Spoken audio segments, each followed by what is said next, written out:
পশ্চিমবঙ্গ বিজেপির রাজ্য সভাপতি সুকান্ত মজুমদারের স্বামী বিবেকানন্দকে নিয়ে একটি মন্তব্যের বিরুদ্ধে ময়দানে নামল যুব তৃণমূল কংগ্রেস। এদিন হরিশ্চন্দ্রপুরে 1 ও 2 নম্বর ব্লক যুব তৃণমূল কংগ্রেসের পরিচালনায় একটি ধিক্কার মিছিল অনুষ্ঠিত হলো। দলীয় পতাকা, কালো পতাকা ও স্বামীজির ছবি হাতে এই ধিক্কার মিছিল এর আয়োজন করেন যুব তৃণমূলের কর্মী সমর্থকরা।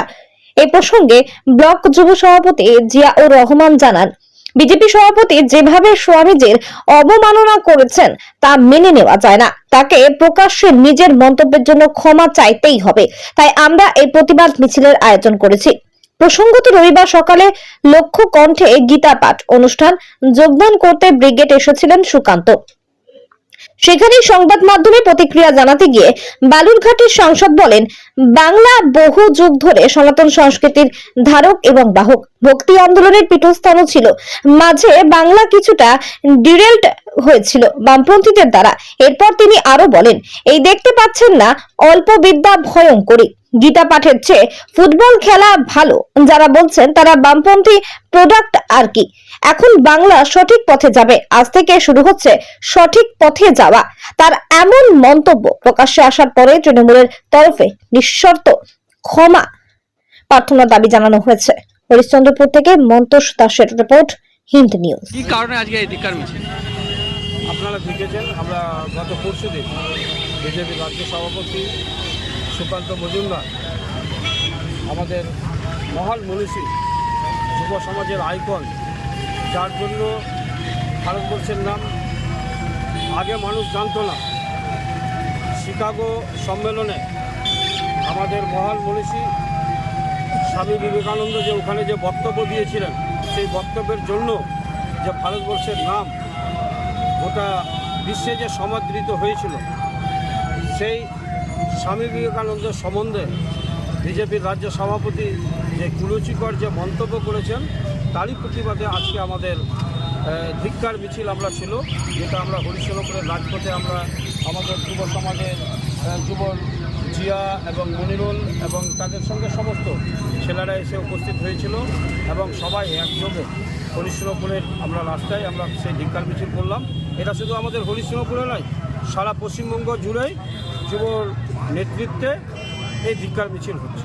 ধন্যবাদ যে আপনারা অনুভব করতে পেরেছেন যে বিজেপির এটা কৃষ্টি কালচারের মধ্যেই আছে। আমরা 2019 সালের লোকসভা ভোট চলাকালীন আমরা দেখেছিলাম যাদবপুর ইউনিভার্সিটিতে বিজেপির লোকজন কীভাবে আমাদের মহান মনীষী ঈশ্বরচন্দ্র বিদ্যাসাগরের মূর্তিকে ভেঙে ধূলিসাৎ করে রাস্তার মধ্যে ফেলে দিয়েছিল। এটা আমরা দেখেছিলাম। তো এটা বিজেপির একটা কৃষ্টি কালচারের মধ্যেই আছে যে ভারতবর্ষের সংস্কৃতিকে কিভাবে ধূলিসাৎ করা যায়। পশ্চিমবঙ্গের সংস্কৃতি সম্বন্ধে এরা বিশেষ ওয়াকিবহাল নয় যে পশ্চিমবঙ্গের সংস্কৃতিকে কিভাবে ধূলিসাৎ করা যায়। এটা করছে আমাদের দেশকে তো বিভিন্ন আমাদের প্রতিবেশী রাষ্ট্রের তুলনায় তো পিছিয়ে দিয়েছে। নিত্য প্রয়োজনীয় জিনিসের দাম দিনকে দিন বেড়েই চলেছে এবং আমরা দেখছি যে দেশকে পিছিয়ে দিচ্ছে, নিত্য প্রয়োজনীয় জিনিসের দাম বাড়ছে, দেশকে বিক্রি করে দিচ্ছে। এখন ভারতবর্ষের সংস্কৃতিকে কিভাবে ধূলিসাৎ করা যায় সেটা দিনকে দিন বিজেপির নেতারা করছে। আমি আপনার এই লাইভের মাধ্যমে আমি বলতে চাইছি, সমগ্র যারা দেখবেন, আমি সকলকে অনুরোধ করতে চাইছি যে সাম্প্রদায়িক শক্তিকে প্রতিহত করতে আমাদের মাননীয় মুখ্যমন্ত্রীর নেতৃত্বে আগামী লোকসভা ভোটে আপনারা সকলে মিলে ঐক্যবদ্ধ হন, জোট বাঁধুন, সাম্প্রদায়িক বিজেপিকে দেশ থেকে তাড়িয়ে যাতে মমতা ব্যানার্জির নেতৃত্বে আমরা যাতে আগামী দিনে আমরা যাতে দিল্লির লাল কেল্লায় যাতে মমতা ব্যানার্জির হাতে যাতে পতাকা উত্তোলন করতে পারি। আমি আমার বক্তব্যেও আমি কিছুক্ষণ আগে আমি বললাম যে নেপালে কিছুদিন আগে দেখেছিলাম যে নেপাল আমাদের দেশের কিছুটা অংশ নেপাল অধিগ্রহণ করে নিয়েছে। চীন, আপনারা দেখছেন যে আমাদের যে লাদাখ এতদিন ছিল, যেটা আমাদের ভারতবর্ষের অন্তর্ভুক্ত ছিল, লাদাখের কিছু অংশ এবং লাদাখের সংলগ্ন আরও কিছু অংশ চীন যেভাবে দখল করে নিয়েছে, এটা আমার মনে হয় দখল করা নয়।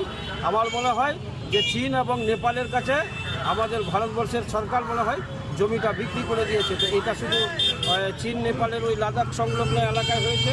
আগামী দিনে ভারতবর্ষের মানুষ যদি ঐক্যবদ্ধ না হয় তাহলে বিগত দিনে আমরা দেখেছি, যেটা ইতিহাসের পাতায় পড়েছি, যে 210 বছরের যে ব্রিটিশ যে শাসন আমাদের দেশকে করেছে, অচিরেই মানুষ যদি, আমাদের ভারতবর্ষের মানুষ যদি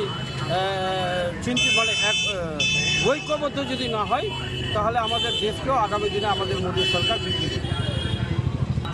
আমাদের স্বামী বিবেকানন্দ শুধু বাংলার নয়, আমাদের ভারতবর্ষের একজন গৌরব, ভারতবর্ষের একজন ঐতিহ্য, ভারতবর্ষের একজন মনীষী, যার জন্য ভারতবর্ষের নাম আগে কেউ জানতো না। স্বামী বিবেকানন্দের মধ্য দিয়ে ভারতবর্ষের তৎকালীন ভারতবর্ষের নাম সারা বিশ্বে মানুষ জেনেছিল। এরকম মনীষীকে, এটা শুধু আমাদের বেঙ্গলের নয়, এটা আমাদের ভারতবর্ষকে এটা অপমান করা হয়েছে, ভারতবর্ষের সংস্কৃতিকে অপমান করা হয়েছে। তার বিরুদ্ধে আজকে আমাদের এই ধিক্কার মিছিল ছিল।